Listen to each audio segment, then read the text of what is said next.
Hello, ये number है तो मोला परेशान कर दे भाई। हेलो, काखर ले बात करना है? हेलो, हाँ मोला तो ले बात करना रिश्ते जी। मोर ले बात करना है? मोर ले का बात करना है? ले ना बता दे। बतावा। बता ना। C2Y आए हालो कही के कोठी आले वो बतेरा ले वो तोरे मोबाइल फोन में। आए हालो कही के कोठी आले वो बतेरा ले वो तोरे मोबाइल फोन में। तेरी बेरी भेजे तोला में से काल, तेरी बेरी भेजे तोला में से काल, दिल में गाना रिंग टोन में।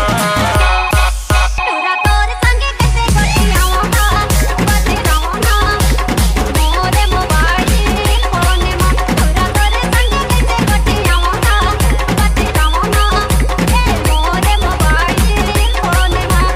मोरे मोबाइल फोन में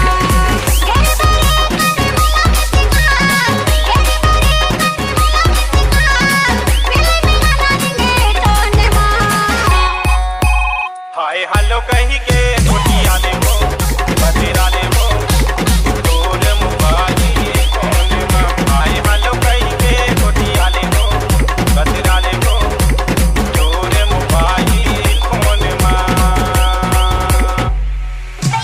फोन फोन में बात होके फोन में होके प्यार संजाया भी हम रहिया मगर हूँ मैं करदार।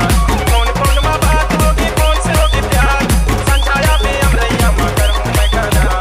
संजाया भी हम रहिया मगर हूँ मैं करदार। चांद चाहे चक्कर लगाना छोड़ दे और होठ चाहे मुस्कुराना छोड़ दे, भंवरे चाहे गुनगुनाना छोड़ दे, मगर मैं तुम्हें नहीं छोड़ूंगा सनम, मगर मैं तुम्हें नहीं छोड़ूंगा सनम, चाहे ममाना छोड़ दे। अपन दिले लाता मोर संग लगा ले हो, लगा ले हो तोरे मोबाइल फोन में। आए हेलो कही के कोठिया ले हो, कोठिया ले हो तोरे मोबाइल फोन में। C2Y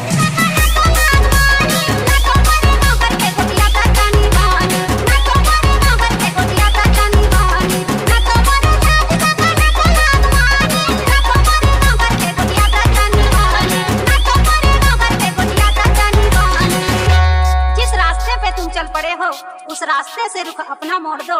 दिल में उम्मीद की कसक जलने से पहले अपने हाथों से उम्मीद अपना तोड़ दो। मैं वो महकसी हूँ जिस पे जमाना मर मिटने को तैयार है, इसलिए तुम मेरा पीछा छोड़ दो, मेरा पीछा छोड़ दो। तूरा तोर संगे कैसे कोठियावा